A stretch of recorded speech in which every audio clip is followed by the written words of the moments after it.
Hello friends, welcome back to my channel. તો આજે આપણે સત્યનારાયણ ભગવાનની પ્રસાદ માટેનો શીરો બનાવીશું એકદમ પરફેક્ટ માપથી। તો ચાલો રેસીપી શરૂ કરીએ। સૌથી પહેલાં આપણે અહીં જાડા તળિયાવાળું એક કઢાઈ લઈ લઈશું। હવે આપણે એની અંદર 1 વાટકી ઘી એડ કરીશું। 1 વાટકી ઘી, 1 વાટકી રવો અને 1 વાટકી ખાંડ લેવાની છે। તમે ઘરમાં રહેલી કોઈ પણ વાટકીનું માપ સેટ કરી શકો છો। ઘી ઓગળી જાય ત્યાર પછી આપણે એની અંદર રવો એડ ઘી થોડું ગરમ થઈ ગયું છે। હવે આપણે જે વાટકીના માપથી ઘી લીધું હતું એટલું જ વાટકી ભરીને આપણે રવો લઈ લઈશું।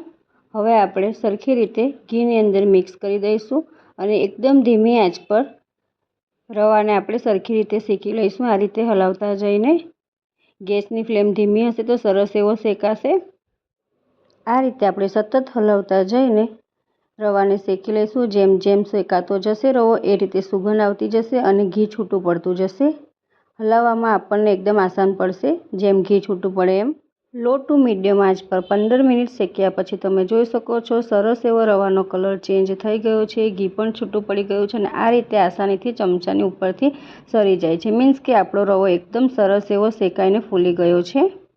રવો સરખો શેકાઈ ગયા પછી આપણે એની અંદર 4 મોટી વાટકી જેટલું દૂધ એડ કરીશું। જે વાટકીના માપથી આપણે રવો અને ઘી લીધું હતું તો 1 વાટકી રવાની સામે આપણે 4 વાટકી ગરમ દૂધ એડ કરવાનું છે। તો પરફેક્ટ શીરો બનશે। એકદમ આસાન માપ છે આ। દૂધ એડ કર્યા પછી આ રીતનું થોડો ઢીલો થઈ જશે રવો તો આપણે આ રીતે સતત હલાવતા જઈશું અને દૂધ એબ્ઝોર્બ થયા પછી એ સરસ એવો ફૂલીને ઘટ થઈ જશે। અહીં આપણા શીરાની અંદર બધું દૂધ એબ્ઝોર્બ થઈ ગયું છે, તમે જોઈ શકો છો। કઢાઈમાં એકદમ ક્લીન દેખાય છે। આ રીતનું એકદમ ડ્રાય થઈ જાય શીરો ત્યાર પછી જ આપણે એની અંદર ખાંડ એડ કરવાની છે। આ રીતે એકદમ ડ્રાય થઈ જાય પછી ખાંડ એડ કરશો તો શીરો ચીકણો ના બને અને સરસ એવો ટેસ્ટ આવે છે। તો હવે આપણે એની અંદર ખાંડ એડ કરી દઈશું। જે માપથી આપણે રવો લીધો હતો એ જ માપથી આપણે ખાંડ લઈ લઈશું 1 વાટકી। હવે આપણે એને શીરાની અંદર એડ કરી દઈશું। ખાંડને રવાની અંદર આપણે સરખી રીતે મિક્સ કરી લઈશું। ગેસની ફ્લેમ આપણે ધીમી જ રાખવાની છે અને સરખી રીતે ખાંડને મિક્સ કરી લઈશું। ખાંડ એડ કર્યા પછી ફરી પાછો રવો થોડો ઢીલો થઈ જાય છે તો સતત હલાવતા જઈને આપણે એને મિક્સ કરીને સરખી રીતે ખાંડને ઓગાળી લઈશું શીરાની અંદર। તો આ રીતથી તમે શીરો બનાવશો તો પરફેક્ટ માપથી અને એકદમ સરસ બનશે। શીરો આપણો ઓલમોસ્ટ રેડી થઈ ગયો છે। ખાંડ પર સરસ ઓગળી ગઈ। હવે ડ્રાયફ્રૂટ એડ કરીશું। અહીં મેં થોડી દ્રાક્ષ એડ કરું છું, થોડી ચારોળી એડ કરીશું। ત્યાર પછી આપણે ઇલાયચી પાવડર એડ કરવાનો છે।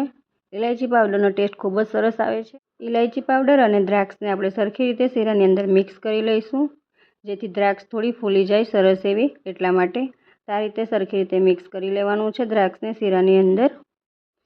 હવે આપણે થોડા કાજુ બદામ એડ કરી દઈશું। કાજુ બદામ નહીં, મેં થોડા કટ કરી લીધા છે આ રીતના નાના નાના। કાજુ બદામ એડ કરીને સરખી રીતે આપણે એને મિક્સ કરી લઈશું। શીરાની અંદર આપણે કાજુ બદામ, દ્રાક્ષ, ઇલાયચી અને ચારોળી એડ કરી છે। હવે આપણે સરખી રીતે બધું મિક્સ કરી લઈશું શીરાની અંદર અને ધીમી આંચ પર 2 મિનિટ સુધી થવા દઈશું। તો આ રીતે પરફેક્ટ માપથી ભગવાન સત્યનારાયણ માટેનો શીરો બનીને તૈયાર થઈ ગયો છે। તો હવે આપણે ગેસની ફ્લેમ બંધ કરી દઈશું।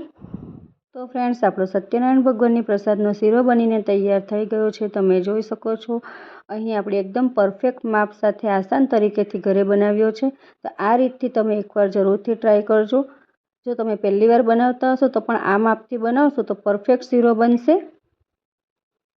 એક જ વાટકી રવામાંથી આપણે આટલો બધો શીરો બનાવીને તૈયાર કર્યો છે।